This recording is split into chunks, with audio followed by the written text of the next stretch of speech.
you. Talking to Linda, I understand that we have a mixed audience here today, some accountants, some lawyer. I try to give something to someone everything to take it home. For the accountants, what I try to do is to give you a summary so that you can refer it back to the presentation if the situation comes up.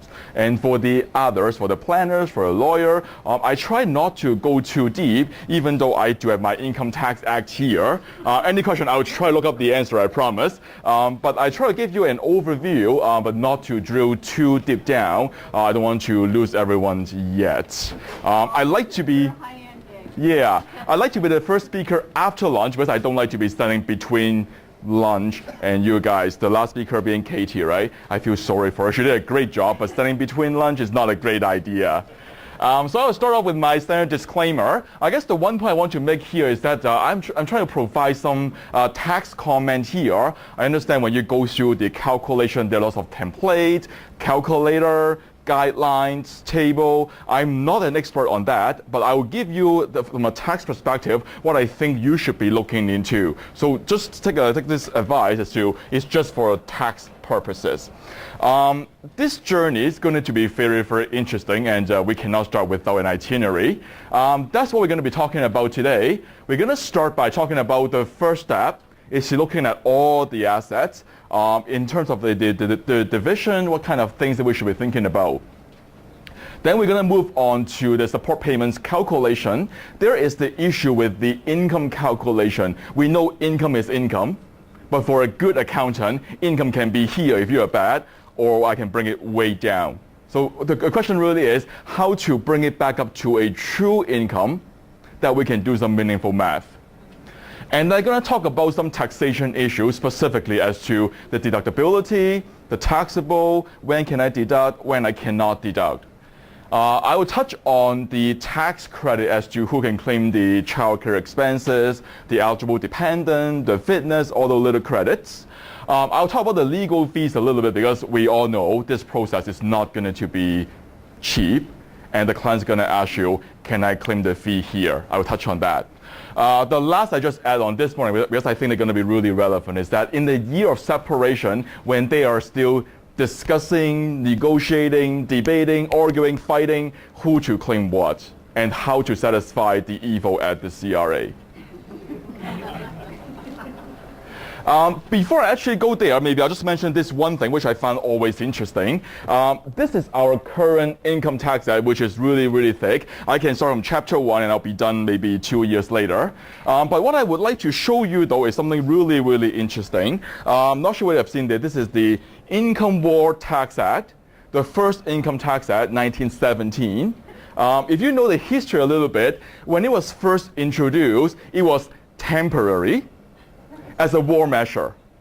And it's 100 years later already. I'm not sure what do they mean by temporary, but it's still around. This is only 11 pages. It is very English. It's readable. Anyone will understand that. As opposed to that, I'm not sure what language that is. If the word is like this, I think we may not have a job at all. Just FYI. Okay, so let's talk about division assets. So first of all, I'm sure you know that you need to take an inventory of all the assets. His assets, her assets, or his and his assets, her assets, depending on the gender of the couple. Once you have done that math, you will take that into tax effect and say that, okay, here is the net worth of the two individuals, and then you will split it and try to equalize. The question really is, when we get to that step, let's say that you were going to get the rental property, I will get the RSP. How to do that? What is the tax result? My first comment there is that in general, if the transfer is between the spouses, there is a tax-free rollover. Meaning that I own this property, I will give it to the not-so-lovely spouse at this point, and then she will basically step into my shoes. She will take the value, she will take my cost base as well.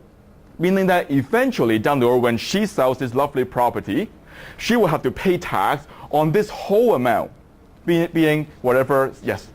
Does she also have to include the recapture and everything else? Right, yeah. So the UCC, everything will go over to her at whatever I have. So yes, Yes. So when she do sell, she's going to pay tax not just on the gain that was accrued after separation, but it's actually all the gain from the day of purchase.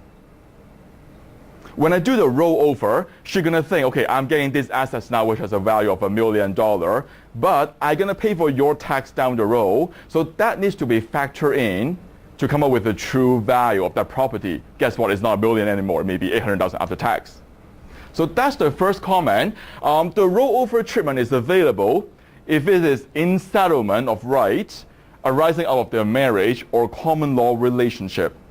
What's important in that term is that when you go through the separation, the agreement, and then sign the divorce paper, and then months later saying that, oh, by the way, I want to transfer this extra property as well. And guess what? That property, if it's not in the agreement, it does not qualify for rollover anymore. It does not happen all the time, but there are situations that something got missed. And what you want to do at that stage is to go back to the agreement and make sure you put that property back into the agreement so that you qualify for the rollover. Otherwise, if it's not, then you don't get the rollover treatment. Transfer of RS, yes? Sorry, with respect to that rollover treatment, if the agreement stipulates that, let's say, registered funds are to be rolled over, Yep. equalization, Yep.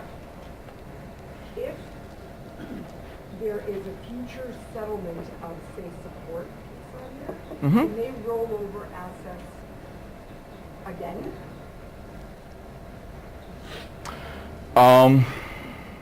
I would think the answer is yes, but it will really depend on the agreement. As long as the agreement itself provides for that already, you will be safe.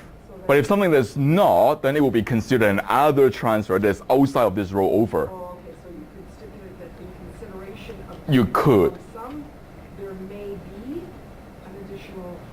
Yes, as long as the agreement provides for that possibility, I think you're still good. Okay, RSP, I'm sure most of you are aware of. If you take the money out from the RSP, it's considered income right away. And in terms of separation, normally you will say, you take my RSP or we split in half. Do not ever take the money out. Because if you do that, a tax will be triggered. The better way is to have the RSP transferred directly from one account to another. And to do that, you need to file a form with the CRA, which is the TE, the 2220 form. With that form signed by both parties, the rollover would be effective. And during this seminar, I'm going to talk about a few elections that needs to be signed by both parties, and make sure you get all those signed by both before they leave the room. Because once they do, good luck finding the other party to sign. Principal residence. The basic rule is actually very straightforward. Every family unit can have one principal home that at sale is not subject to tax. And by family unit, what we mean is a couple and any minor child. Going back to the tax definition for a spouse, persons who are separated, not divorced yet, are still considered a couple, a spouse of each other. So if I just stop at the first bullet here, separated couple, one may actually want to buy a new house. So I have two property here within the separate couple. So the first rule would tell me that, well, only one house would be exempt. Well, luckily there's an out saying that if they're separated and they're living apart, that person would not be considered a family unit anymore. So each person will be able to have their own house and be sheltered from tax at this position. Yes? Even if they're entitled on both? Well, no. What can happen in that case is that if they are still entitled on that one house, hopefully it's just a 1 year of overlap, so there's a +1 rule that would help. But if the process is longer, which could be the case here, But even though the second property, they've never lived together, they've never lived together, so essentially one spouse left, bought another property, but they bought it together again. Yep. And the second spouse lived in it on their own. okay. And it's been like, say, 3 years. Well, as long as they separated on that day, from that day onward, they're considered separate family already. So it's the separation day that matters in that case. So they can each designate Correct, they could. Okay. So the question always got asked is, even though there is that rollover provision that I can basically take all the assets from one and move to the other on a tax-free basis, does it make sense to do so? Normally the answer is yes, but there are situations that maybe we should reconsider. The very first one is happening quite often is, what if I have investment that is under the water at this point? That is at a loss position. What I could do definitely is to just roll over, and then she will get the loss, but I'm like, well, that's my investment, why do I want to give over the loss? In that case, I don't want the rollover to happen. I want to trigger the loss on my return to use it against my income, and the not-so-lovely spouse will get the investment only at value. Put some number in perspective, saying that I have shares in Apple is not a good example. Let's say Nortel back in the years. My cost base, $100. It worth $10. What I could do is to transfer the investment, so my not-so-lovely spouse will get the investment with a value of $10, cost base at $100. But I'm like, no. I want to trigger the loss on my return, so I get to claim the $90 on my return, and then the other person will get the investment at the cost of $10. That means if she wants to sell the next day, I get the loss. She does not. If she waited a few months, she'd get another loss. Yeah, normally, probably Nortel. Right. So the number two is that there is the lifetime capital exemption. It doesn't happen all the time, but the general rule is, if I own shares in a small business corporation, being a CCPC, carrying on an active business, the first $800,000 is sheltered from tax. Let's say I own shares in that company, and I were to give some to my spouse, I could trigger the gain on my return, use the exemption, so that she will get the investments with a higher cost base. That means when she sells the shares down the road or get rid of that, she'll have a smaller tax bill to pay.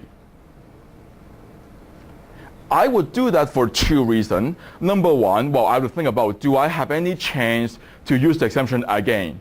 If I own a number of corporations, well, I'll say, no, I better save my exemption room on the other investments, because there's only a once in a lifetime claim. Once you use it, you use it. There's no coming back. It's not an annual thing.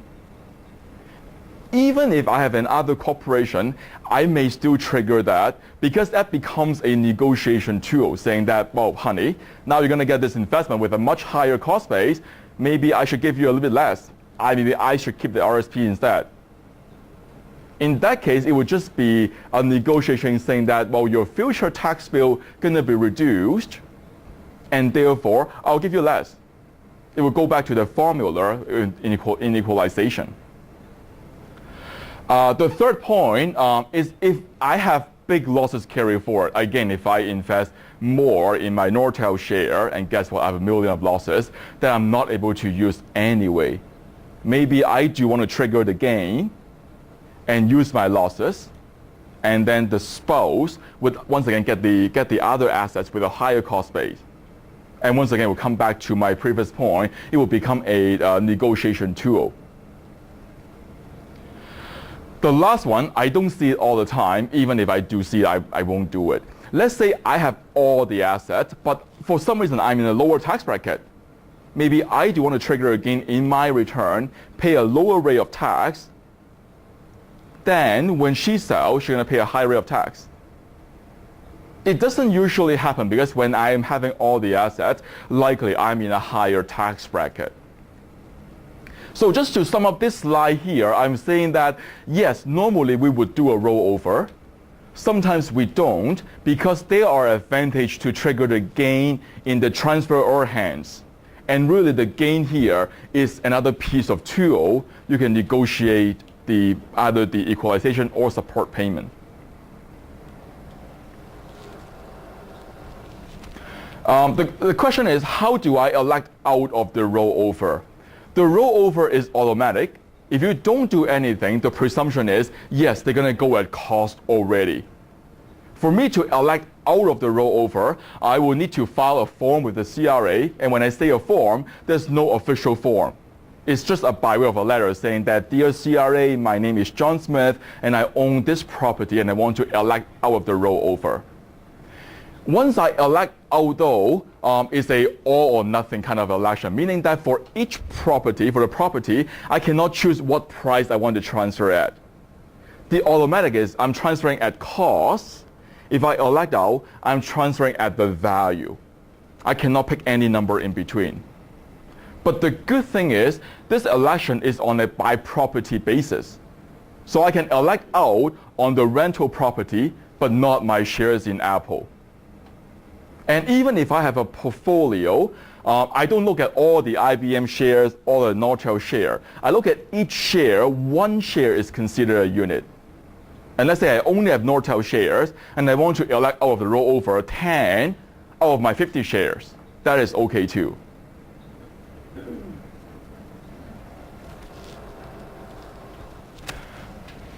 When I do any transfer of property, always think about the attribution rule. When couples are together, if I just transfer my cash, for example, to my spouse and ask the spouse to make all the investment, you may think, okay, maybe I just move away all this cash and the investment income to my spouse, and that can be taxed at the lower tax bracket. It doesn't happen like that, unfortunately. For a married couple, there is an attribution rule saying that since the spouse get the cash, the principal from me for no consideration, any income earned on those income will be attributed back to me, meaning that I cannot just split income by transferring my investment or cash over. What is relevant here is that this attribution rule will stop at separation, for the most part. So if I have this rental property, I transfer to my separated spouse, any rental income will be considered her income, not my income anymore, because there's no more attribution. The problem, though, is that for tax definition, income and capital gain are different. They are not the same thing. Attribution for income will stop at separation, but attribution for capital gain will only stop at divorce. So one easy way to screw the other party is rental property. Transfer the rental property over. If that property is sold during the period that is after separation but before divorce, that capital gain should be reported by the person who transferred the property initially, the transferor spouse. The attribution rule has not been enforced too much by the CRA, but that's a potential issue. The only way out is to file an election under this section 74.5 sub 3 sub B. What that form will say, again, there's no standard form for that election. It's just by way of letter saying that, well, that's John and Mary Smith elect under this section so that the attribution for capital gain will not apply. And exactly that is that when the form is filed, any future capital gain after separation will not be attributed back to the transferor spouse. Once again, it's a joint election. Make sure you get it signed before they leave the room. Okay, so I'm moving to number 2 already, but before we do that, any questions on number 1 on the division of assets? Okay, looks like we're good. Okay, so in the support payment calculation, the first step is to calculate the income of each party. I'm just listing some tools that you have available. There's the law, there's the legislation, the case law, the guideline, the template, the software, the rule of thumb, your own knowledge, experience, and most importantly, common sense. Does it smell right? That really goes a long way. For this seminar, I actually take a look at all the legislation, and there are a lot of them, and they are messy. The starting point to calculate income is based on the personal tax return filed with the CRA and also the assessment notice issued by the CRA. And you would think that really is a starting point, but I'm like, no, not really. Because any good accountant knows how to manipulate income. Going back to Mr. Trudeau, the wealthy Canadian have the resources to hire a good accountant, to hire their resources, to hire the money, to change their income. So depending which side you're working for, you may call that a loophole, I'm saying no, it's more like an opportunity that I want to explore. There is the aggressive planning, but I'm like, well, I'm just being creative. There's nothing wrong with that.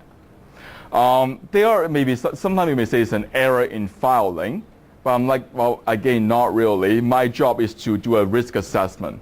How further can I push the envelope? When I explain to a client the tax is always this wide, the white area may be this big. That means you report everything, claim no deduction. The black, being the criminal, is this big. But there's this whole big gray area. And you can choose whether you want to be here, there, and there. And for a good accountant, our job is to do a risk assessment. If you are here, what's the chance of you being caught? Can you win in case of a CRA, a challenge? It's always that's the discussion. One example is always, for example, the travel expense. An employee needs to drive for work. Is it 80%? Is it 60%? Is it 50%? Well, where's the logbook? There's a CRA requirement. None of my clients, including myself, has a logbook. So we are really just picking a percentage. So when you look at an income tax return, you see business income, net income. You have the gross income, you have advertising, you have your car expense. Don't trust those numbers in full because they are subject to, once again, manipulation. Always ask the right question is that really your true income? Is the expenses really reasonable in the circumstances?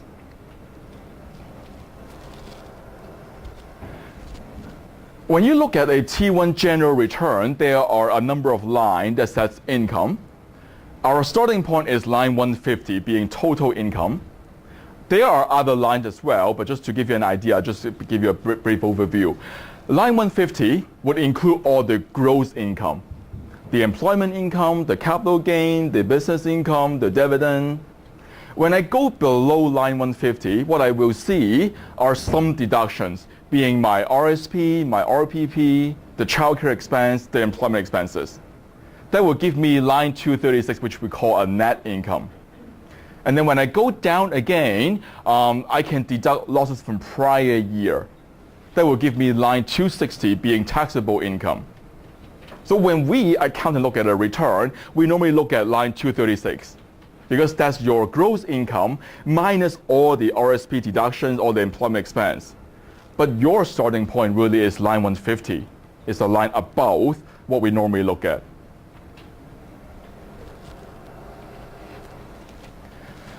There are a number of adjustments just because that the tax code is written in a very strange way. The easiest one to talk about is the capital gain, which is line 127.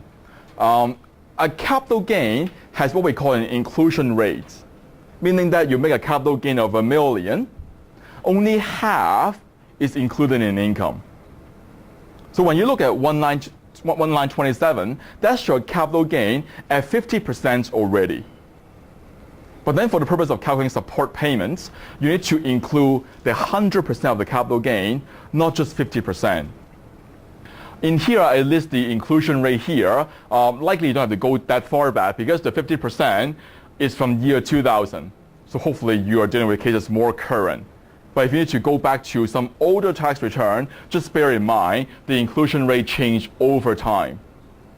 And the business year being year 2000.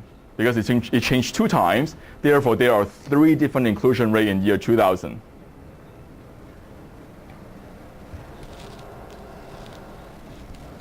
Accountants terminology. When we talk about a capital gain, we mean the 1 million capital gain at 100%. When we talk about a taxable capital gain, we mean the amount after the inclusion rate, the $500,000. So when you talk to any accountant, when they talk about capital gain, taxable capital gain, they may use the term interchangeably, but they are really not. That's what we really meant when we talk about stuff. But if you are not clear, not sure, always ask the question. Are we talking about the 100% or the amount after inclusion? As I talk about for support payment calculation, you have to bring the capital gain or the taxable capital gain back to the 100% level. On one line 27, you see taxable capital gain already at 50%.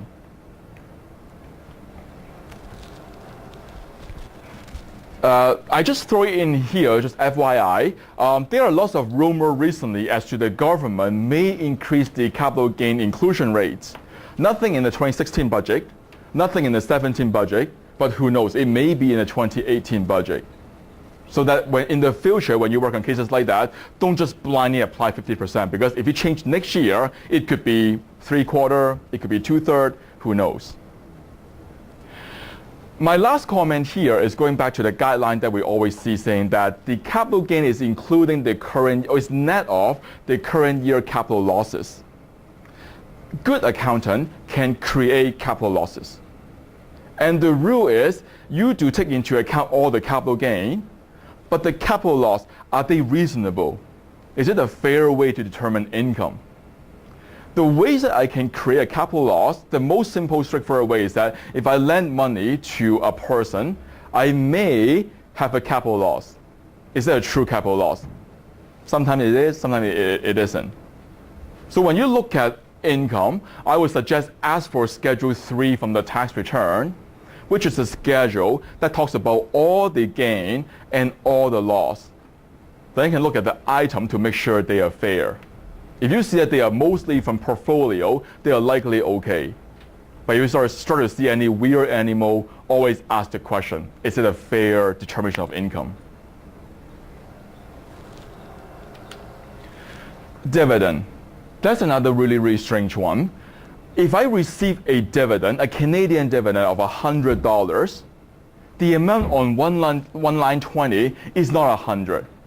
I need to include an amount higher than the cash dividend. That's what we call a gross up mechanism. I don't have a quick answer as to why that is necessary, but that's the math.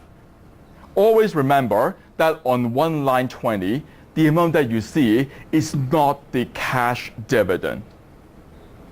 And for support payment calculation, you need to bring that number back down to the cash dividend amount. The gross up table, in the past when I first in school, for example, 10, 20 years ago, it was always 25%, nice and easy. Unfortunately, it changed over time. And here's the table for all the gross up. It changed almost every year, and then now we have eligible, ineligible dividend. It becomes a nightmare to bring it back down. Yes? Eligible, Absolutely, absolutely. First of all, this only applies to dividend from Canadian source. If it's from foreign, it's not applicable. It's not even relevant here. A corporation, a small Canadian corporation, got two tax rates. For corporate income, that is within what we call a business limit, which is $500,000. The corporate tax rate is about 16% in Ontario. For income above the $500,000 mark, the tax rate is 26%. So when I think about a company, I have this big pot of cash sitting in there. I have to ask myself, does that income subject to tax at the 15% or the 26 or 16% or the 26%? Is it a high rate tax or is it a low rate tax that I paid before? If I pay a dividend from corporate income that was taxed at a high rate, it will come out as eligible dividend. If I pay a dividend from corporate income that was taxed at the lower tax rate, it will come out as ineligible dividend. And when I get back to the individual return, the overall effective tax rate is lower on the eligible dividend than the ineligible. So if you think it through again, eligible dividend means that I pay a higher corporate tax but a lower personal tax. Ineligible means that I pay a lower corporate tax but a higher personal tax. At the end, it would even out. But it's important to know because we're calculating support and the kind of being paid by dividends. Yep. Sometimes confusing whether it's eligible or ineligible, but the impact is very different. Correct. So therefore, going back to my heading, actually I think it's in the last slide, I didn't put it here. Did I put it? No, I guess I didn't. Oh, actually I did. It's my notation here. I mentioned two-line number. 120 is the total of all my dividend. Line 180 is only my eligible dividend. So if I do a backward math, line 120 minus line 180, that will give you your ineligible dividend. That way you would know out of the whole dividend on line 120, which part is eligible, which part is ineligible. So line 120 is the whole thing, aggregates. 180 is only eligible. Only eligible or ineligible? Eligible.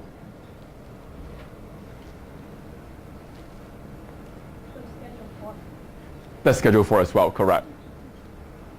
But just for the non-accountants here, normally if I receive dividend from a portfolio investment, it's normally all eligible. It's only when I deal with a small corporation, owner-manager, then I will start to see some ineligible, usually. So if they own their own business, the corporation. Yep. And they're paid dividends, you look at the revenue of the corporation to determine its eligibility under these guidelines. So the corporation does $2 million a year. Yep. And it's likely it's all taxable to higher rates, right? When you look at a corporate tax return, there are different schedules to keep track of that. So you don't look at the gross income, but you look at that one schedule in the corporation that will give you the number. If you're interested, that's Schedule 53 in the corporate return.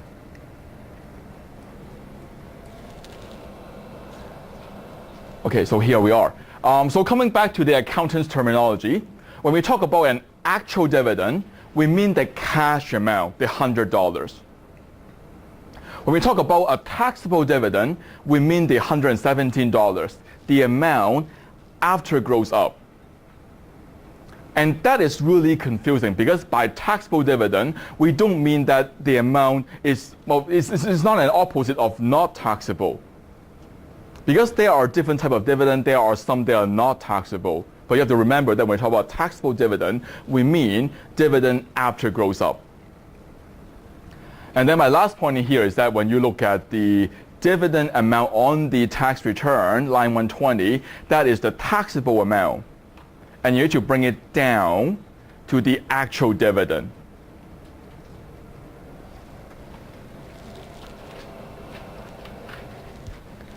Okay, so moving on to something else. On line 217, which is below line 150 already, there's a line called allowable business investment loss.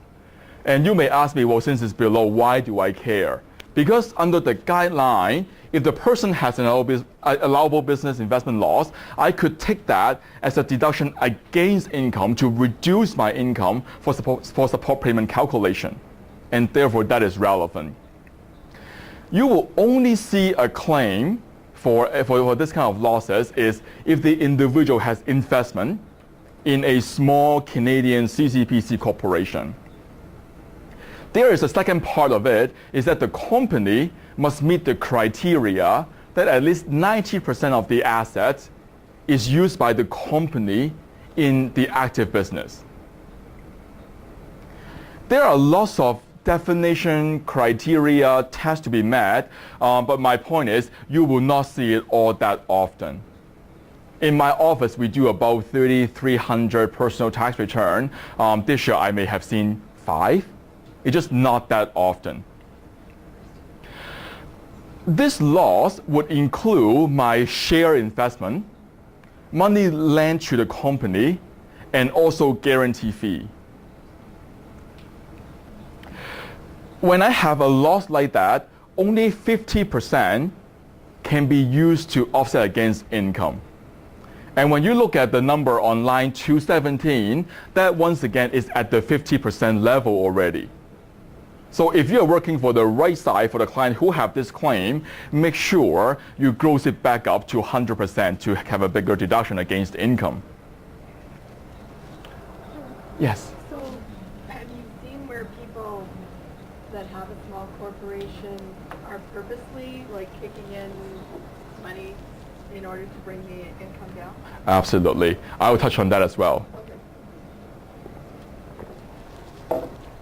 once again, accountant's terminology, we call a business investment loss when we refer to the 100% amount, the whole amount lent to the company, the $1 million. When we talk about an allowable business investment loss, or we call it ABLE, that's at the 50% already. And that's the number you will see on the income tax return.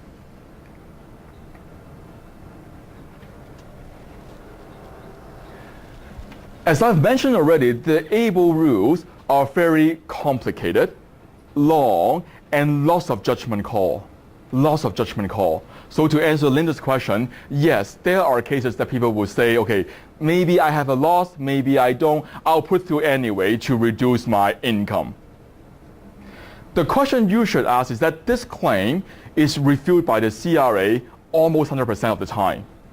Unless if you're claiming like a 5 grand of losses, maybe they're small enough. But if you start claiming 10 grand, 20 grand, CRA normally will ask for all the backup. So if you do see this loss, make sure you ask the question, has CRA reviewed already? What is the current status? And what is the result? And once CRA has reviewed the claim, you will know for sure whether the claim is legitimate or not. At least will give you a much better idea. The same comment as capital losses, these losses can be manipulated and can be created. So the question is this loss a true reflection of one's income? If it is not, you cannot include that.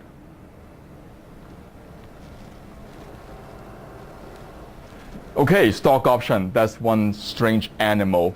Start from the basics. Stock option basically means it's a right grant to an employee for them to acquire shares of the employer in a future point in time at a prefixed price. So it's a right grant to an employee to acquire employer shares at a future point in time at a price that is fixed now already. That's what we call a stock option. On the grant date, meaning that when the right was first given to the employee, the employee would say thank you, but they cannot do anything with it. So therefore, there's no income inclusion at that point yet, because that right is just a right that cannot be acted on just yet. The income inclusion will take place at either the exercise date or when the shares is sold ultimately. I think it's best to explain by way of an example here. So in this example, let's say the employee was granted this option at the beginning of 2012. The exercise price is $10 a share. On grant day, the share is actually worth exactly $10.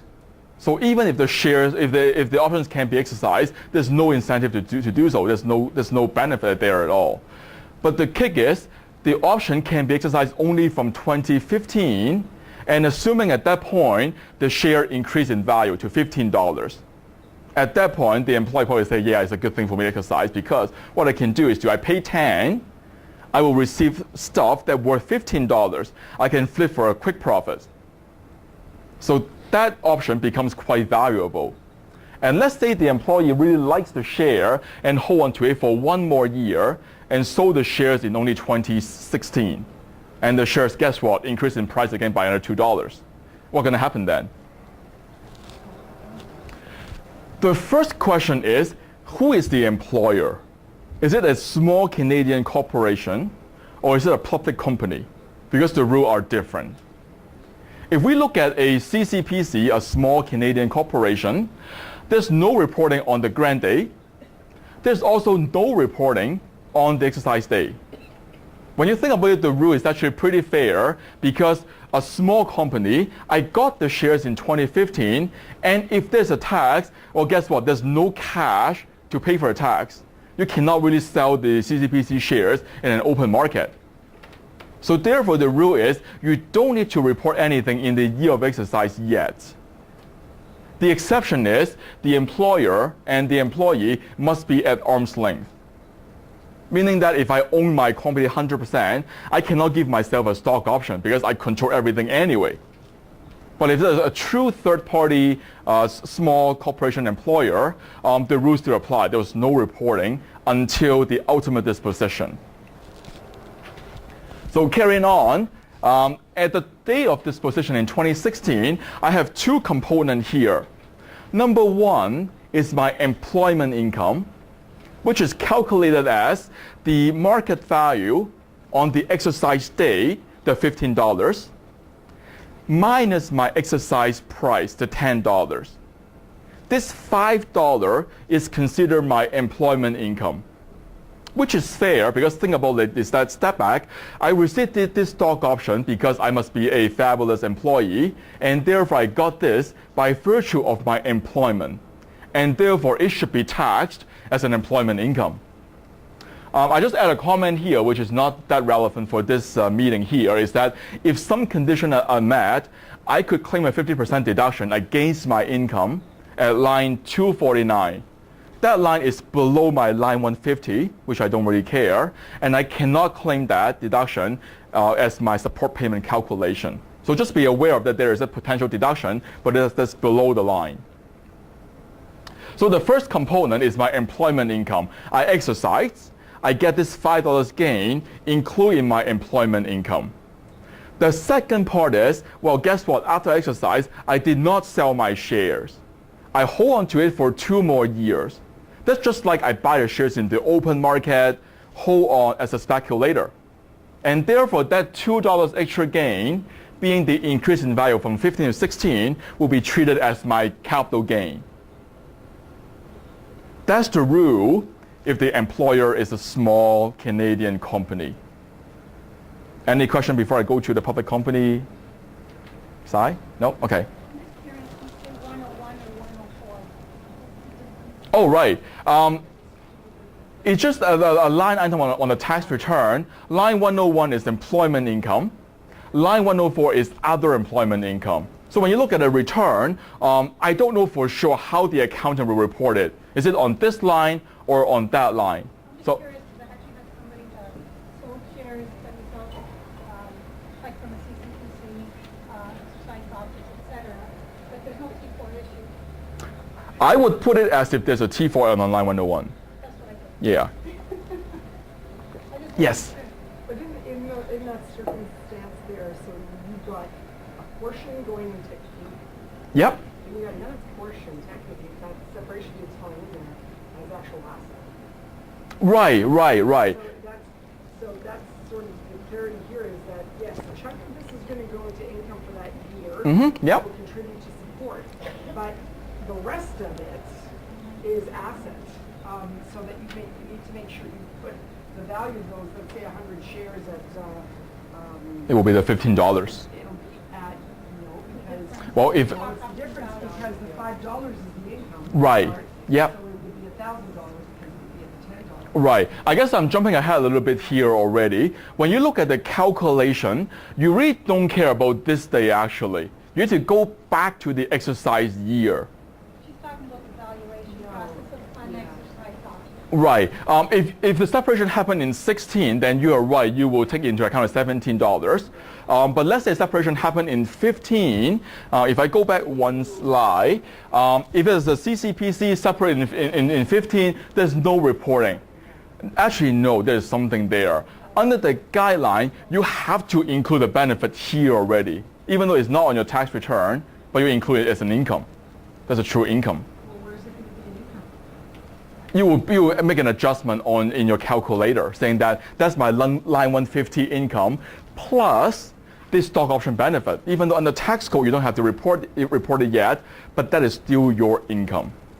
But what amount are you reporting there as income? The whole value? The $5. Well, so you're going to report the, yeah, but how do you know when it's going to be? You have to ask the question. That's the tricky part.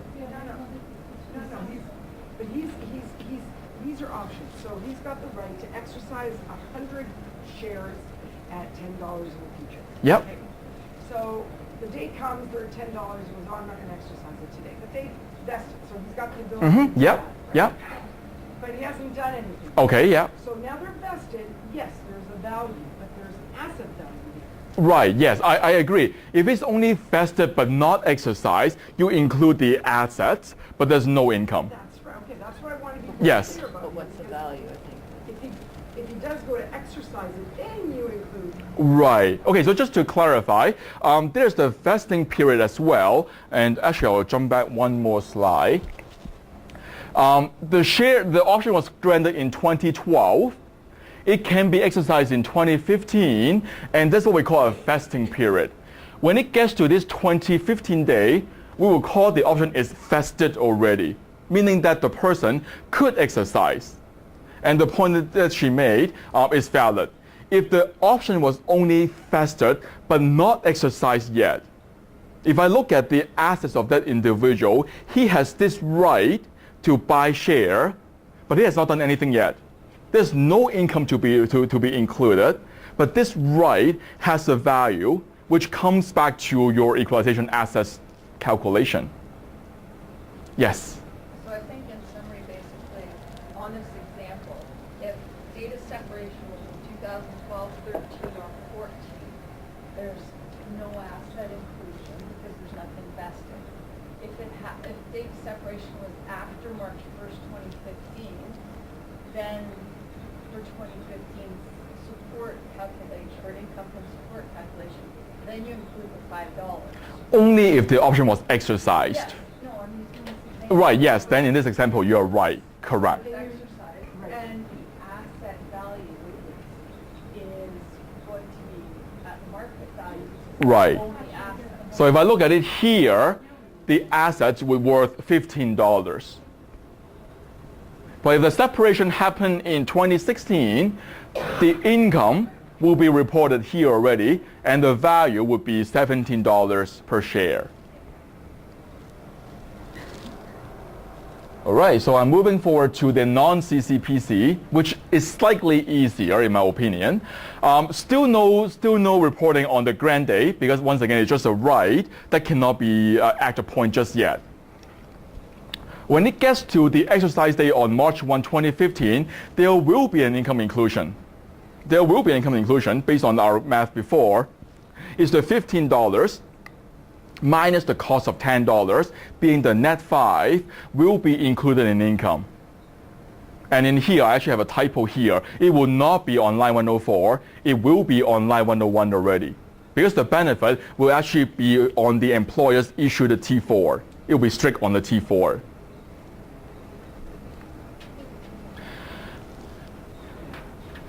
I have another comment here saying that, well, sometimes even though the employer is a public company, for example, I may still qualify for a deferral of this reporting until later. Two main conditions, the first one doesn't really apply anymore, is if I exercise the option prior to March 4th, 2010 at 4 p.m., which was like 7 years ago, hopefully you're not dealing with a case that long ago. The second criteria is really important. If on the grant date, the company was a CCPC, I will still get this deferral. So let's say your client worked for this company, recently went through an IPO, and then become a public company. Yes, at exercise, the company is absolutely a public company. But guess what?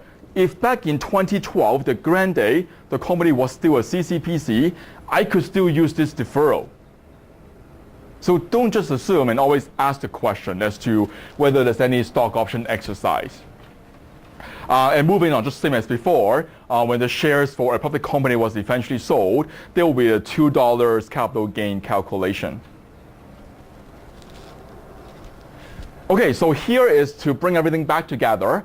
For support calculation, income includes the benefit in the year when a stock option was exercised.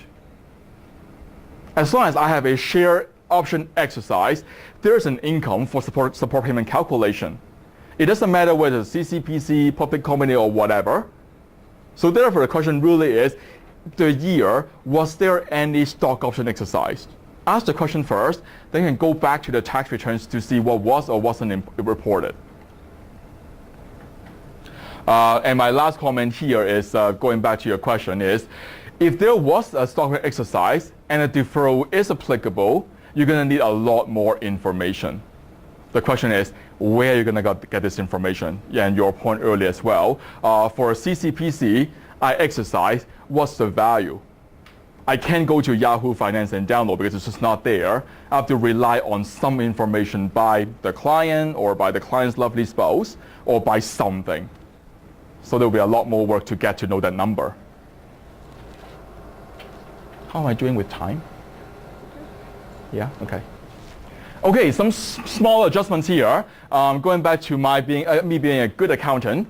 If my client has a unincorporated business, so on the return I will report the gross business income minus all the expenses. Again, I can massage those numbers a little bit.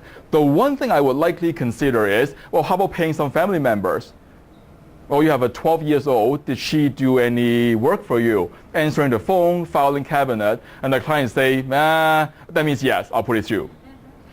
The rule here is any fee paid to non-arm's length party needs to be examined.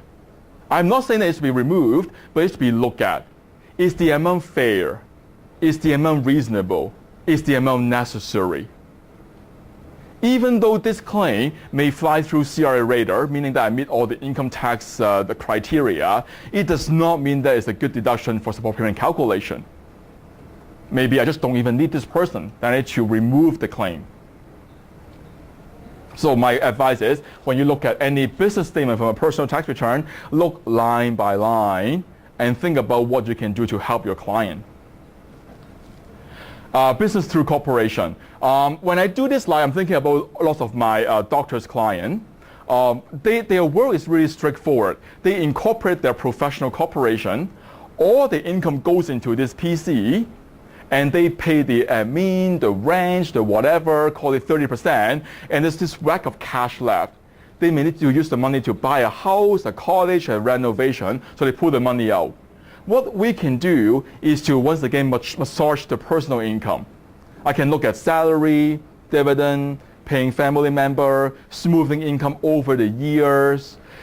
The rule here for support payment is that when a person owns shares in a private company, again 100% or majority share ownership, you need to look at their corporate earning as well.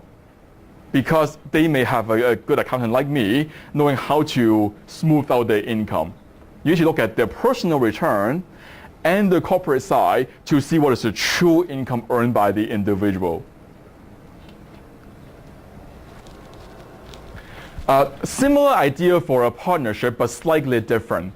For tax purposes, a partnership is considered a flow-through, or in other words, it doesn't exist. When I do my return, if I'm a partner, I basically pick up my percentage of income. If I'm a 40% partner, for example, I pick up 40% of the partnership income and expenses. And therefore, there's no salary, no dividend discussion anymore. I just pick up my share of income expenses. The potential problem is, again, I can manipulate my cash flow. Maybe I can take more cash than earnings, or less cash than earnings. That you need to look at to see how you can determine a person's true income. Maybe the tax return itself is pretty good already because you're picking up the percentage of earning. Maybe that is a fair way to look at the earnings already. But think about the cash though. If my 40% gives me 200,000, but I actually pull out cash $1 million, should my income really be any higher? That I'll leave it for the lawyers to decide. I don't know the answer, honestly. You know what dishonestly? What's that? Do you know what dishonestly? I will pick the lower number. There are some other smaller adjustments which I do not intend to go in full. You need to make an adjustment if the person intentionally go underemployed or unemployed.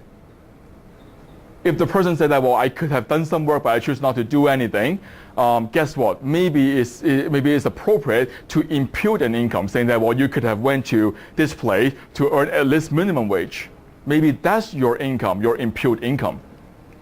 Probably not used to generate income. Maybe I have $2 million of inheritance, and guess what? This whole cash is under my mattress. Or I could have used the money to put it in the GIC and earn 1%. Maybe my income should be 20,000 based on 2 million, something, but not nothing. There are expenses here that we call unreasonable, and I put in bracket, not bound by the Income Tax Act. Because there are deductions in the Act that I could claim that I could make it fly under CRA, but it's still not reasonable. So therefore, my earlier comment is, when you look at the deduction, especially on the business statement, make sure you think about as to whether they are reasonable at all. The auto expense, the home office, the salary to the kids, think about all those little things. There are some income that are taxed at a much lower tax rate than regular income. And the classic example is Canadian dividend. The highest tax rate right now in Canada for income over 220, Ontario actually, I should say, is 53%. But the highest tax rate for dividend, ineligible, is 45%. For eligible is 40%. So if I can restructure my affair in a way that I earn no income except for eligible, and guess what, my income now is taxed at a much lower tax rate. Maybe I should do a gross up calculation to give rise to a fair income number. There are income that are just not taxable at all. The workers' comp, disability, they probably should take into consideration. Last but not least, there is always the underground economy unreported income. Not to point at any particular industry, but tips, for example. We know that a waitress doesn't always report all the tips. So when you see a T4 from this restaurant, tips nothing, where are the tips? That's your income. It must be somewhere. You just get added to T4s, like if they're not captioned. What's that? Do restaurants add tips to T4s if they're not captioned? Technically, yes. Practically, I've never seen it. Okay, support payment, the tax issue. The very first line is always the easiest one. Spousal is deductible to the payer, taxable to the payee or recipient. A child support is not deductible, not taxable, the current rule. And then we get into the interesting stuff here. A spousal support is only deductible if it's made under a court order or a written separation agreement. And I put extra space in between three words, not because I don't know how to use PowerPoint, for a reason. Those three words mean something. There are lots of friendly split up that I see now that say, okay, we don't need to go to court. We'll just agree among ourselves and we'll just move on. So there's no court order. But guess what? If they want to pay any support payment and claim a deduction, you need to have this written separation agreement. It needs to be written, even though a verbal one is an agreement, but Sarah said, no, I need to see it in writing. So make sure you get it in writing. The agreement must say this agreement is in relation to a marriage breakdown. It must say that. There has been a situation where the agreement would just say that John will pay Rebecca 10 grand a month, period. Not good enough. Even though I may have the cancel check, even though I may have some email, it's just not good enough. If you have lots of others supporting, you may have a case, but better yet, just to put it into agreement that it is because of a marriage breakdown.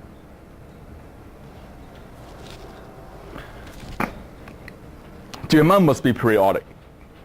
Therefore, a lump sum payment will never qualify for a deduction. It just does not. So therefore, another Q accountant would say, okay, what if I need to pay this lump sum, but I pay by installment? 12, 24, 36 installment. It's still not good enough. Installment paying for lump sum is still not considered periodic. And when they look at periodic, they will look at a number of factors, and none of them is more conclusive than the other. They may look at the length of the term. If I have to pay for only 2 years, well, maybe it's not so periodic. They will look at the time interval. If I pay monthly, that's normally good. But if I pay once every year, maybe not so great. And they will look at the agreement itself as well. If it says, after you pay me this 60 payment, I will give you this release form. It doesn't sound like a periodic payment anymore. It's just an installment payment. So first point, lump sum in full or by installment doesn't qualify. There are times though when one needs to pay a lump sum payment for amount in arrears. The general rule is no, it still doesn't qualify.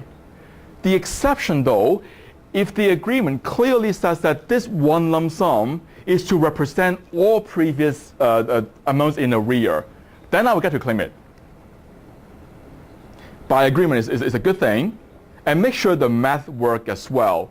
If I need to pay 1,000 a month and I'm in arrear for a year, for example, the lump sum should be 12,000. But if you pay 9,000, guess what? This doesn't sound like a periodic thing anymore. It's more like a settlement, because I paid this 9 to get out of the obligation to pay 12,000. It doesn't sound like periodic anymore. I have a question about Yes. when we are dealing with retroactive support, the recipients of the support now have an option to stretch it over several years to claim tax accordingly. I can't find an answer. Can the payer also stretch this payment to deduct it over the several years? So you're saying that this payment is made all in 1 year? Yeah, the retroactive support, let's say they, for the period of 2.5 years, on figure. Mm-hmm. Can the payer also go back and, instead of deducting it in 1 year, deduct it over the 3 years? I don't think so. I don't know the answer for sure, but I would think it's the year of payment that you can claim, but you cannot spread it. Yes. I Or do you know? had a case where CRA accepted and we went back and did an adjustment for the previous years. For the deduction? Yeah. Okay, because I know for the income receipt you can do that, but for deduction I don't know. No, but I was researching everything. Linda should have told you. Yeah, well, and I don't know whether we got lucky, Mm-hmm. but it worked. Okay, yeah, okay. And it ties into one of my last bullet here. There are situations, as you described, that one lump sum is made in this year, but it's really meant to cover future periodic payment. And the standard is, it will be normally a trust. The question really is, this lump sum, is it one big payment to release me, or is it to represent periodic payment? And in that case, I'm talking about this one lump sum is meant to cover the periodic payment for the next, say, 5 years. So it's really just a prepayment of all the periodic payments. And that would qualify, yes. Yeah. But it's not a release, which is a totally different thing, right? Right. Syria wouldn't like it for sure, and therefore you would need to have all your agreements saying that this is not a lump sum, it's a prepayment of all the future periodics. But it's a prepayment of future, for the future. Right. For more than 1 year.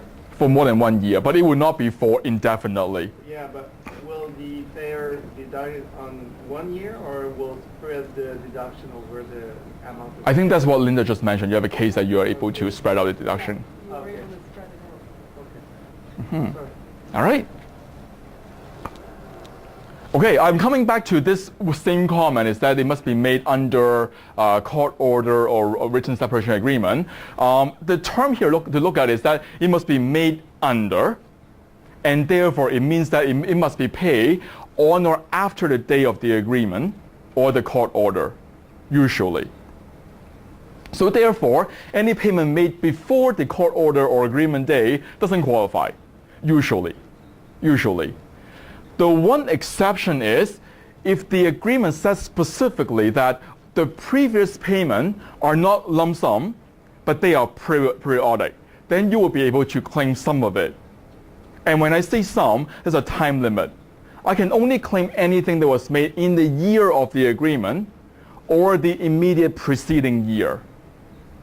But if you have a case that dragged on for 3, 4, 5 years and payments be made monthly, it's only the more recent years can be claimed. Again, it's the year of the agreement or the year immediate preceding. And all the previous years, unfortunately, too bad.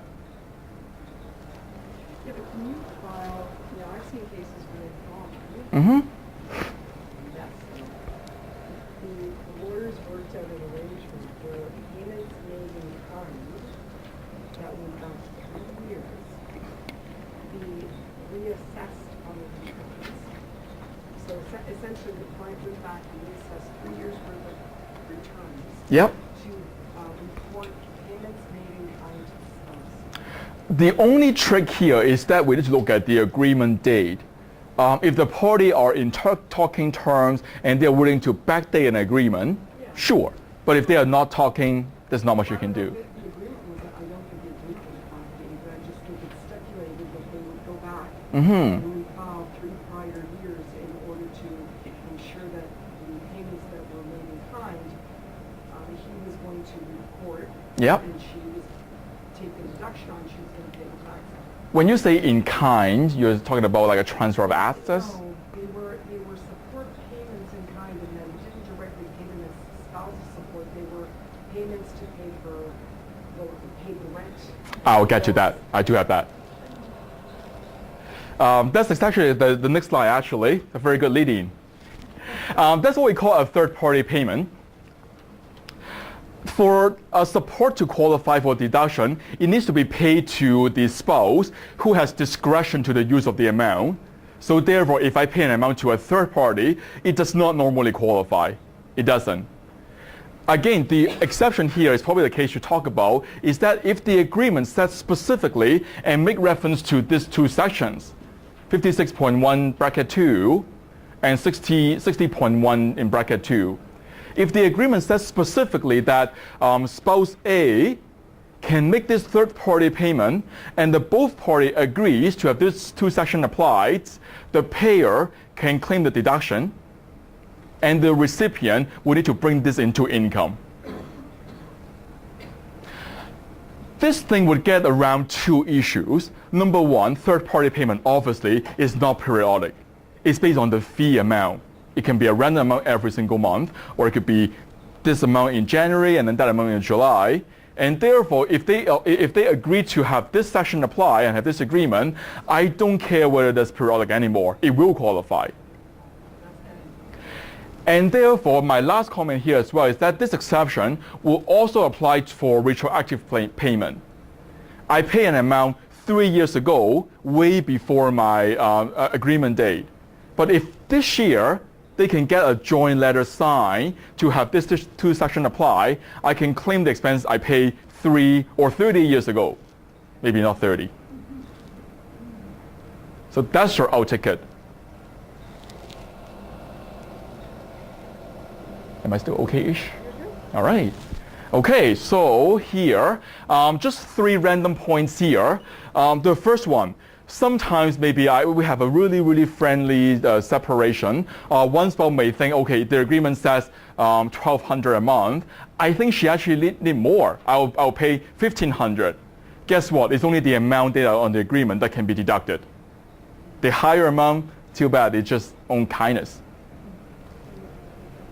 If there's an agreement between the 2 parties. Yep. That the spouse, for whatever tax reason, doesn't want the deduction, so he is making payments to the spouse in the net, as a net amount, rather than the gross amount. So he is saying in the agreement, I'm going to pay you, I would have to pay you $3,000 gross, but I'm going to pay you $1,800 net. It will not be deductible by me nor taxable to you. Will that work? There are actually a number of CRA interpretations. I don't think there's any court case on this, but there are definitely interpretations saying that the Family Law Act, the agreement, the whatever thing you may have, does not override Income Tax Act. The payer does not have to claim a deduction because that's discretionary, but the recipient has to report as income. So even if that's written in, because I've seen them write that in. I have seen that a lot too. It doesn't work. CRA will look at that and say, well, you know, I don't care if you don't take the deduction, I'm going to tax it. They will laugh at it. Yeah. Mm-hmm. Okay, second point. For this to work, the individual must be living apart. By living apart, I don't really mean living in 2 houses, even though that would be ideal. There are cases that they just cannot afford to move out. So therefore, maybe one is in the room up here, and then one is in the basement, or even they just use separate room. That would work as well. It does not mean that they are not living apart. But for sure, you're going to get a letter from CRA saying that, hey, what's going on here, same address. In that case, a letter from other people would be really helpful. And when I say other, normally they would like letters from the kid's school, teacher, headmaster, doctors, maybe the accountant or a lawyer. But I'll say normally go with doctor and teachers because they are more reliable than accountants, obviously. And lawyers. Okay, last point before we move to something else. If the support payment is all the way lasts after death, either the death of the payer or the recipient, the rules cease to apply anymore. Because an estate cannot be considered a former spouse. So therefore, if the payment is made by an estate or paid to an estate, it will not have the same character anymore. It will just be considered payment, but it will not be deductible. Yes? On that first one where you were talking about if there was a higher amount. Yep. With some, it's increased by CPI every year. Would that be? Yes. Accepted? As long as the increase is provided for in the agreement, you're still good. But if just a random amount higher than the agreement, yeah, no, not that. Okay, child support. I don't mean to spend too much time on this because the rule changed in 1997, 20 years ago. If there were any kids at that time, likely the kids become an adult already, so it's not that applicable. But the rule changed in May 1, 1997, that it used to be just like a spousal, deductible, taxable. And I'll just fly through this slide. The new rule would apply if I have a new commencement date. So therefore, back in the year, say in the year 2000 or in the earlier year, they would like to try to get a commencement day. Well, when I say day, I mean really the recipient, because it used to be taxable, not taxable anymore. So the recipient will try to create a commencement day. By commencement day, what I mean is that if the agreement is changed or varied after that magic day, May 1, 1997. And when I say change, I do mean a change to the agreement, not just a small difference. There has been some court cases saying that, well, the child support amount increased because the kids went to a different school or university. Well, does that mean that I have a new agreement now? And the court said, well, if you need a new agreement, yes. But if the increase is provided for in the original agreement, it does not create a commencement date. I think I'll stop here. Actually, I'll just mention this one thing, which I found ridiculous. There is this election, 1157. If both parties jointly elect, they can have the new rule apply. I cannot think of why someone would file this election. At least one would like, the other would not like, so to get two signatures is almost impossible. Okay, the first point here is that the separation agreement probably should be registered with the CRA. I didn't put the form number here, but I did look up before this. Let me just, what number are we at? 41. That form number is T1158, 1158. So once CRA has this form, they would have this the math in their system. And they would assume that in any year, the child support got paid before spousal. If I make all the payment in full, that's okay. But if I pay less than the full amount, the CRA will assume that the first payment went against the child support, and therefore my spousal payment is smaller now. From a payer perspective, it's the deduction that will be reduced. Let's say that I should pay 5 for child support and 5 for spousal. If I pay my full 10,000, I will get a 5,000 deduction on my return. But if I only pay 9, for example, the first 5 grand is considered child. It's only the 4 grand will be considered spousal. So from a payer, I can only claim the 4,000. So that's that point. I think I have talked about, yes, I have finished talking about this slide already. Okay, so moving on to the tax credit. The first one is the spousal tax credit. When couples are together, one's working, one is not working, the person who supports the non-working spouse can claim a spousal tax credit. In the year of separation, that claim is still valid because at least for some part during this calendar year, there was still a support for the other spouse. So technically, yes, I could still make this claim. The only condition is that for the payer of support payment cannot claim any deduction in that year for the spousal payment. So basically, I got one or the other. In the year of separation, I am the paying spouse support payment. I can either claim the spousal credit, or I can claim the support payment as a deduction, one or the other. Both legal, so the math really is which one is better. That's really the only math. In the year following separation, though, there's obviously no more spouse, so no more spousal credit. This is what we call the equivalent to spouse credit or the eligible dependent. When I don't have a spouse but have a young dependent, I can claim a dependent tax credit. And normally it's the parent who has custody can claim the credit. There is a rule saying that the person who paid child support will not get this credit. Which is fair, because think about it. If I am paying child support, meaning the kid is not with me, so I don't really have a dependent directly. It's the recipient of child support who could claim this credit. Going back to your tax code though, the rule is actually just one line saying that if you are paying child support, you cannot claim this eligible dependent credit. There will be a situation that the two spouses are both paying child support to each other. Could be a joint custody, could be two more than one kid, it can go back and forth. So therefore, there's an offsetting rule saying that, well, if both spouses need to pay child support, it would cancel the first rule. There's no restriction anymore. So we go back to the custody issue. If whoever has custody can claim the credit. So to summarize again, the person who paid child support cannot claim eligible dependent. But if both spouses are paying child support, then either one would qualify for the eligible dependent. Yes? They had 2 children who each claimed one. Absolutely. And you help me to go to the next slide.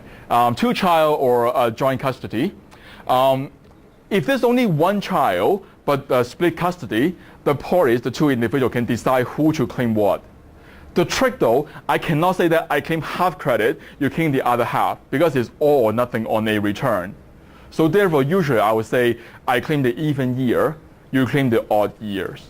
That's usually the case. Yes? Like when you said that they each pay each other. Mm-hmm. Quite often in separation agreements, they just use the set-off. Yeah. Right? And from what I've seen, if you do that, CRA will not allow you. A set-off is not considered a So payment. you have to do that whole Right. paying each other. Yeah, because you're right. Normally, you would look at your income 60,000, her income 40, and therefore you pay her 500. She pays you 400. Therefore, as the net, you pay her 300. But that is just a net off. It's not an actual payment. It doesn't qualify. Yeah. It should be the actual payment. Right. So where was I? I was saying that this credit cannot be split. So it's the even year you claim, odd year I claim type of situation. But make sure this arrangement is documented somewhere, either in the agreement or if not in a side letter signed by both parties, because guarantee you, they're going to come back and ask, why are you claiming this? Prove to me. Yes. So even if you don't even if in the agreement it isn't stipulated specifically as an offset amount, if you say that, parent 1 owes 1,000 a month, parent 2 owes 800 a month, for simplicity of household accounting, they're going to exchange one payment to another. Does that still tell CRA it's still an offset? It would still be an offset. They would still consider it. Right. They literally need to physically see the 1,000 going to one parent and the other together. Yes. Otherwise, it's wonderful. What's that? What happens if one parent defaults? That's a good question. This test is only talks about who can claim the credit. So even though the payment went in default, there was an obligation to pay.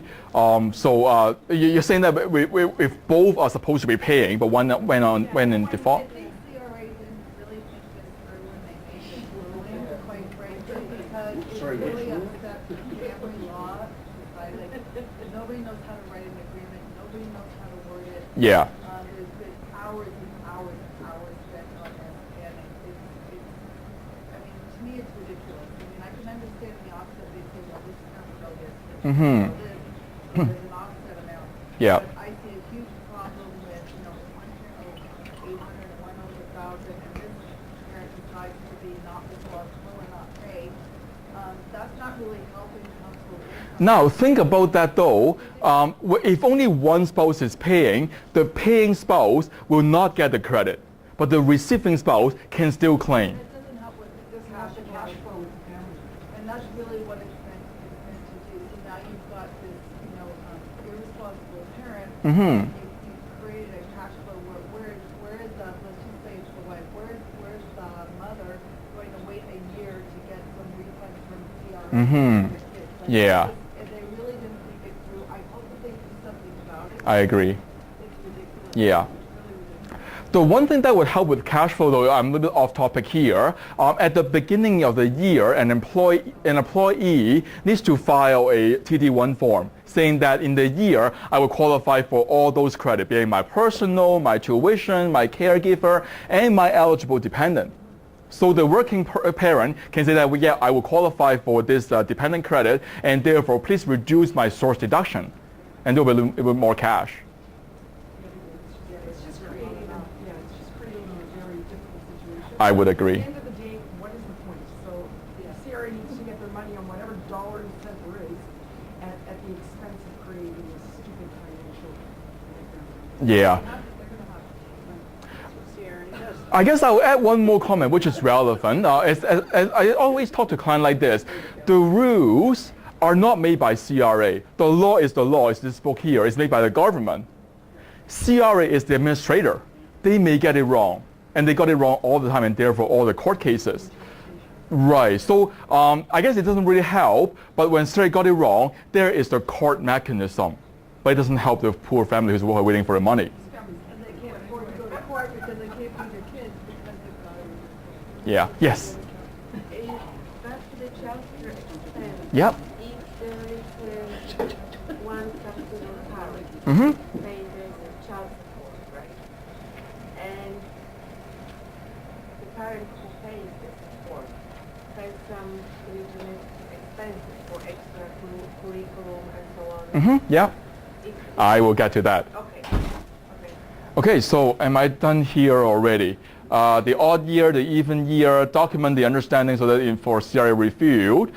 If the parties cannot agree on the allocation, saying that only one kid, I am claiming, you are claiming, we are fighting, CRA say no one gets a claim. CRA would not split it. They would not randomly allocate to whoever. They would just say no one gets it.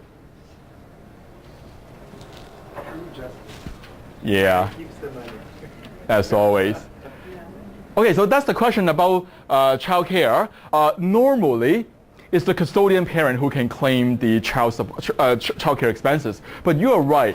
Even though the kid will stay 70% here, but still 30% here. 30% of the time, I still pay for something. Can I claim it? You should be able to. Yeah, because I have a client. Yeah. Yeah, it has to be supported by the official receipt. Mm-hmm. Yep. Yes. But don't they have to have the children, the eligibility to be able to claim child care expenses Mhm. is if you need the child care. So if they're only seeing them in the evening, Mm-hmm. when they don't need Yeah, so there were the child- other criteria as well. So you're right. So the point is to make a child care, well, there's the dollar amount, you have to have the kid, and then you have to pay for the expense and the receipt. But the underlying criteria is the child care expense must be enable you to free your time to earn your employment income or your business income. And therefore, a comment is valid. If the kid is only with the father, for example, in the evening, well, he's not working anyway, and when he pays for childcare, how is that childcare expenses? So if CRA do look, you are right, but the good accountants likely won't look. They are not that sophisticated. But you are right, though. Technically, you're right. No, that's What if eventually the they will? definition, yes, absolutely. What CRA normally look at is that, is there a kid here? Did you pay for stuff? Where's the receipt? Do you have employment income? If you do, perfect. They won't ask for the time. Because they don't actually look at, in the separation agreement where it's talking about parenting plan. That will be probably Yeah. somewhat self-employed. I had- Yes, self-employed is good I too. had to do some whatever. Self-employed, not that Yeah. employed. So therefore, there are cases where my client give me receipts for child support or child care expenses, like swimming lessons, 7:30 to 8:30. I'm like, child support or the child care? I'll put it through and it will fly under the radar. I didn't say that. Okay, tuition credit. It doesn't depend on who has custody, who has time, or whatever. The kids, as long as they sign the form, either parent can get it. They can split it in some way, or to the father, or to the mother. It doesn't matter. I thought you could. You cannot? Oh, I didn't know that. Okay. The tuition amount. If you have 2 kids, you can split it. Yes. But one child, you can't say. Okay. Split it in proportion to your income. You can't do that. Okay. Okay. Didn't know that. Not intended to talk about this in full, just because the credit was phased out in 2016 and gone in 17 already. So just back to the tuition. Yeah. You know, there are different tuition. Let's say there's 2 kids and they still go to the private school, music school, Mm-hmm. Yeah. For tuition, it's only the post-secondary educations. Yeah. So this credit is basically gone already. In the interest of time, I will fly over. Okay, the more important stuff, your fee. Well, or the lawyer's fee. I'm not sure whether you're all lawyers. Fees are in general deductible for the person who will be receiving payment.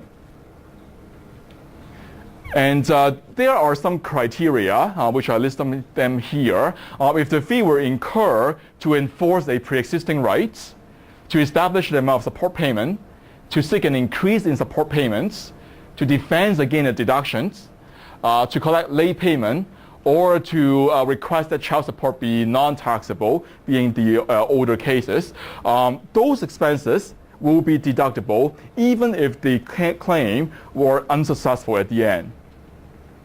But therefore, the paying spouse, they may need to spend legal expense to defend against those cases. Those would not be deductible. Yes? I actually thought I submitted a consideration for that for a father who was not to have anything for his child who wanted to school. He paid legal fees of $10,000, and interestingly enough, I said, well, he's defending his income. Mm-hmm. And the wife, who was forcing him through FRO and everything to go to the court to fight this out, and she didn't have a right. The judge actually ruled that this child should be getting the child support. But got to write off her legal fees. I thought that was totally wrong. yeah, in that case, the father is supposed to be paying, right? Or the wife asked the husband to pay. Is that the case? But she wasn't. The child was already over the age of 18. Yeah.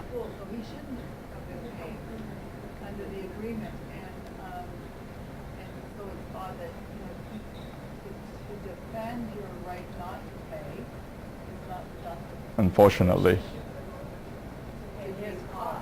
In that case, I would agree. I think you are right logically, but unfortunately, this book is not always logical. I would actually say that as well. Actually, this rule here are actually not in this book. There are some mentioning here, but all those details are not here. So you may have a case saying that, well, Siri says that, but there's a wrong administration. It could be that. Yeah, at the court level, you may have a chance, but for how much? Okay, I think it's my last slide already. Based on popular requests, in the year of separation, it's always a mess in a sense. In case of a friendly split up, for sure, you can do the side agreement to make things going. But then without any agreement in the year, it's actually not just the year, but the period before any agreement is always unclear as to who can claim what is eligible, what is not. I'm just basically a summary of what we talked about before already. Any support payment made before the agreement date would not be deductible unless it's recognized in the agreement later on that they are periodic payments, or if they are legitimate third-party payments. Childcare expense normally would be claimed by the either lower income spouse or whoever has custody. I really don't have any much more to add than this because that is the rule. If you make a claim, you may have your reasoning, but sorry, going to say, show me the paper. And when you say, sorry, I have none, your client likely won't get the claim. So I would strongly suggest when you first meet with a client, talk about the year or the years before agreement and get them to agree on something and put it on a piece of paper. That's my best advice. You need to have that piece of paper. All right, so that's the end of it. And I'm ready for question. And I want to open my eyes, so please. I have a question. Yeah. Joint election. Yep. When attribution rules still work, still spousal divorce, I do get it analytically, but do you have any real life examples to share how this can happen? No, not at all. Just because the attribution, let's bring back actually, CRA is very good to audit number that you reported. If you report a deductions or something, they're going to ask you for loss of paper. But attribution rule, basically you report the income on the wrong return. And CRA say, well, that's an income you report and you're paying tax, thank you. There's no good way for CRA to figure out when attribution would apply. So even though technically, in between separation and divorce, the capital gain should be reported by the original spouse, if it's put onto the wrong return, CRA is not checking. There's just no way. So really, couple divorces, then this election doesn't matter. It only matters the time between separation and divorce. If Correct. there's a decree of divorce, then this will take care of itself. Yeah, but once again, if I'm the good accountant and I'm the receiving spouse, let's say that my client received a rental property, and I'll say, well, sell it, don't report again and keep all the money, because guess what? You're not going to report again, he is. But in that case, let's say that I am really the accountant for a spouse who got the property, I'll definitely give that advice.